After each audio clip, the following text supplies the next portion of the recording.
अस्सलाम वालेकुम दोस्तों, आज पाकिस्तान और न्यूजीलैंड के दरमियान पहला मैच हुआ। हम कह रहे थे कि पाकिस्तान की टीम ये मैच जीतेगी क्योंकि नए लड़के पाकिस्तान की T20 टीम में आए हैं। अब्बास अफरीदी आए हैं, आज़म खान आए हैं, साइम अयूब आए हैं, लेकिन रिज़ल्ट वही हुआ जो कि हमेशा से आता रहा है। पाकिस्तान की नसीब में जीत नहीं था यार। नसीब को खैर मैं शिकवा नहीं दूंगा क्योंकि पाकिस्तान की टीम परफॉर्म ही नहीं करती यार, तो फिर किस्मत क्या करेगी, नसीब क्या करेगी।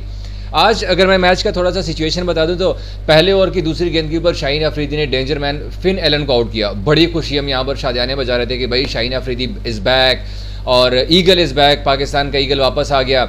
लेकिन फिर दूसरे और तीसरे ओवर में फिर उन्होंने जो कर छोड़ी है ना शाहीन को छोड़ा ना उन्होंने हारिस को छोड़ा। डेवन कॉनवे ने ऐसी तूफानी इनिंग्स खेली ना कि तौबा तौबा, मतलब रुला दिए यार, चपेड़े मारी, इधर से मार रहे थे उधर से मार रहे थे, ना शाहीन को माफ़ी दे रहे थे ना हारिस रऊफ को माफ़ी दे रहे थे। पता है कितनी, 15 गेंदों के ऊपर 34 रन किए। और सॉरी डेवन कॉनवे कह रहा हूँ, फिन एलन की बात कर रहा हूँ मैं। फिन एलन ने 15 गेंदों के में 34 रन बनाए, उसमें से 3 छक्के 3 चौके। वो जो डेवन कॉनवे की खुशी थी ना कि हमने 0 रन के ऊपर आउट कर दिया, वो खुशी हमारे चंद ही मिनट में ख़त्म कर दी है। बल्कि पाकिस्तानी फैंस तो उस वक्त ये सोच रहे थे क्या ये वही शहनशाह अफरीदी हैं, क्या ये वही हारिस रऊफ में कि 150 की रफ्तार से गेंद करते हैं और वो बिग बैश के अंदर ये कर दिया वो कर दिया। अरे यार कुछ अकल भी होती है, कुछ सेंस भी होती है कि किसी तरह से आप, जो उमर गुल ने समझाया था, आज उमर गुल ने प्रेस कॉन्फ्रेंस किया आपको पता है मैच के बाद, उन्होंने अब्बास अफरीदी को समझाया थर्ड मैन के ऊपर जब अब्बास फील्डिंग कर रहे थे। उमर गुल ने कहा कि आपने ऑफ कटर कैसे मारने हैं, आपने स्लोवर कैसे मारने हैं, आपने फुल लेंथ डिलीवरी करनी है, हार्ड लेंथ के ऊपर आपने बॉल करनी है, आपने शॉर्ट पिच नहीं करनी है। लेकिन पता नहीं हमारे बॉलर बाकी बॉलर्स को समझ नहीं आई। अब्बास 3 विकेट ले गए और अब्बास ने बड़ी अच्छी बॉलिंग किया, 4 ओवर्स में 34 रन दिए। अब्बास का पहला मैच था। शाहीन अफरीदी, हारिस रऊफ, इनका T20 में अच्छा खासा एक्सपीरियंस है। अच्छा जी, फिर दूसरी सुन लीजिए फील्डिंग की। ऑस्ट्रेलिया के खिलाफ तो हमने मिस फील्डिंग की है, हम तीनों मैच हार के आ गए। हमने कहा जी बड़ा काम करेंगे फील्डिंग के ऊपर। टीम डायरेक्टर साहब ने सारी टीम को बुलाया कि आ जाएँ जनाब, उनको मशवरे दिए, ये करना है वो करना है वैसे करना है। और 6 तारीख से न्यूजीलैंड में टीम आधी टीम पहुंच गई थी, 8 तारीख को बाकी पूरी टीम पहुंच गई थी। उन्होंने 3-4 दिन मुसलसल प्रैक्टिस की और प्रैक्टिस में आपको पता है सबसे ज़्यादा फील्डिंग के ऊपर प्रैक्टिस हो रही थी। कैचेस की प्रैक्टिस करवा रहे थे, स्लिप के अंदर कैचेस की प्रैक्टिस करवा रहे थे। लेकिन आज तो ऐसे लग रहा था जैसे जो पाकिस्तानी फील्डर्स हैं ना उनको केन विलियमसन से कुछ ज़्यादा मोहब्बत हो गई है। पहले बाबर आजम साहब ने जना मिड ऑन के ऊपर बड़ा खूबसूरत और बड़ा ही आसान कैच, यार यूँ करके बाबर कैच पकड़ रहे थे, ड्रॉप कर दिया। उसके बाद रही सही कसर इफ्तिखार अहमद ने ड्रॉप कर दिया, इतना इजी कैच इफ्तिखार अहमद ने ड्रॉप कर दिया। अब आप 2 कैचेस छोड़ेंगे एक प्लेयर के तो फिर आप मैच कैसे जीतेंगे। फिर वही विलियमसन था, क्या 57 रन की इनिंग्स खेली उन्होंने और आपसे मैच आपके यूं हाथों से निकाल के वो छीन के ले गया।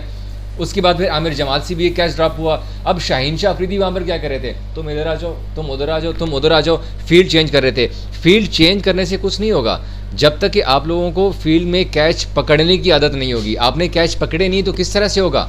बॉलर्स को आप बता नहीं रहे थे। शाहीन का पहला इम्तिहान था, नो डाउट हम ये नहीं कहते कि शाहीन ने ऐसे किया वैसे किया शाहीन के, लेकिन शाहीन की आज हमें खामियां नज़र आई। जब उसामा मीर को मार पड़ रही थी आपने इफ्तिखार अहमद से बॉलिंग क्यों नहीं कराई है। इफ्तिखार अहमद अब रेगुलर स्पिनर्स हैं। यहाँ पर कज़ाफ़ी में हम जब कवर कर रहे थे बैटिंग के साथ साथ इफ्तिखार अहमद को बॉलिंग की प्रैक्टिस करवाई जा रही थी। इफ्तिखार बॉलिंग की प्रैक्टिस करते आ रहे थे। इफ्तिखार ने आपके लिए विकेट ली हैं T20 में, क्रूशल जगह के ऊपर जहाँ पे सारे बॉलर्स को मार पड़ रही है, वहाँ पर आके इफ्तिखार ने विकेट निकाली हैं। लेकिन आज उसामा को आप बॉलिंग दे रहे हैं और उसामा को 4 ओवर्स में 51 रन दिए। सबसे महंगे बॉलर्स आमिर जमाल के बाद उसामा मीर साबित हुए। आमिर जमाल ने 55 रन दिए। पता नहीं आमिर जमाल आज क्या सोच के बॉलिंग कर रहे थे, उनको शायद कोचेस की तरफ से कोई बताया नहीं जा रहा था क्योंकि उसने 3 विकेट अपना ऑस्ट्रेलिया की 3 मैचेस में जो अच्छी विकेटें ले ली थी, 18 विकेट ले ली थी आमिर जमाल ने। तो उसके बाद आपने सर पे चढ़ा लिया और कोचेस ने उनके ऊपर वर्कआउट ही नहीं किया।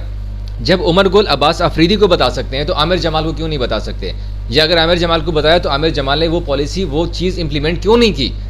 सवाल तो ये भी बनता है। आप मिस फील्डिंग कर रहे थे, 226 रन के जब बन गए थे उसके बाद साइम अयूब की हम जितनी भी तारीफ करें कम है। साइम ने आते साथ पहली गेंद के ऊपर चौका मारा, नो डाउट उनके कैच ड्रॉप हुए।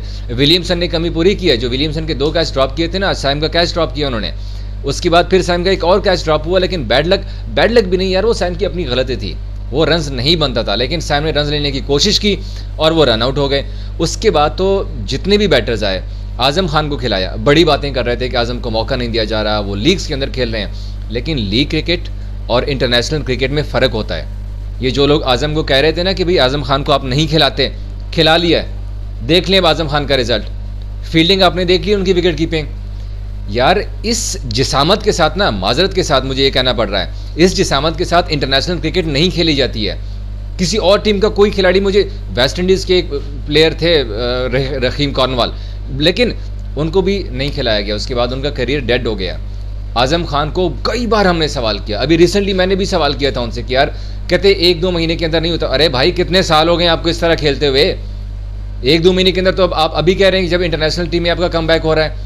आप इतने सालों से आपको समझा रहे हैं कि भई आपके अपने वालिद साहब खुद कहते हैं कि यार हम उनको खाने से मना करते हैं तो रात को उठ के चुपके से जाता है और फ्रिज से चीज़ें निकाल लेता है। हम उनको जितना मर्जी मना करें वो खुद बाद में खा लेता है, चीट करता है। टीम मैनेजर वहाँ पे कहते हैं कि हमने आज़म खान के लिए डाइट प्लान बनाया, तो आज़म खान चुपके से चीज़ें मंगवा लेते हैं अपने रूम के अंदर और वो खाते रहते हैं। अगर आप इस तरह करेंगे, आप सीरियस अपने साथ खुद नहीं होंगे, तो फिर बाकियों से आप क्या शिकवा करेंगे?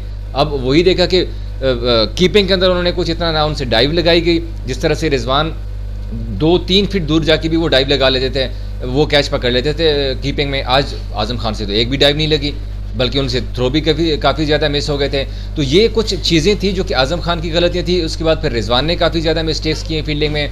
हमारी फील्डिंग आज बहुत पैथेटिक थी, और इसकी उमर गुल ने भी आज माना कि हमारी फील्डिंग, अगर हम वो 15-20 रन रोक लेते और वो जो कैचेस पकड़ लेते ना, तो शायद 40-50 रन कम होते और पाकिस्तान ये मैच जीत सकता था। लेकिन वो कहते हैं कैचेस विन द मैचेस, लेकिन कैचेस विन द मैचेस की फार्मूला पाकिस्तानी टीम पे अप्लाई नहीं होता, क्योंकि इन्होंने ना सीखना है। आप जितना मर्जी सिखाएं इनको कि भाई कैच पकड़ना है, कैच पकड़ना ज़रूरी होता है, लेकिन इन्होंने नहीं सीखना, और इसी वजह से आज हम पहले मैच में हमें शिकस्त हुई है। 4 मैच रहते हैं, अगर आपकी यही टीम ऐसे खेलती रही तो फिर ये 4 मैच जीतना भी आपके लिए मुश्किल हो जाएगा।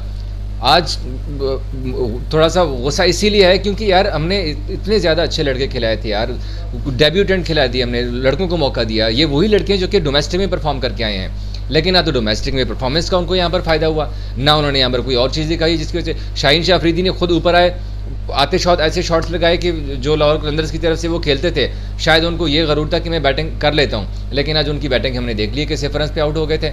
बाकी सिर्फ बाबर के अलावा कोई प्लेयर नहीं चल सका। आपने बाबर को ओपनिंग पेयर से हटाने की कोशिश की है ना कि हम बाबर का स्ट्राइक रेट कम होता है, तो आज मुझे बताइए कि अगर बाबर के 57 रन निकाल दें तो बाकी आपकी टीम के पास बचता ही क्या है? और बाबर का स्ट्राइक रेट आप देख लें तो तकरीबन 162 के स्ट्राइक रेट से खेले यार बाबर, और कितना करें? क्या 300 के स्ट्राइक रेट से खेले बाबर?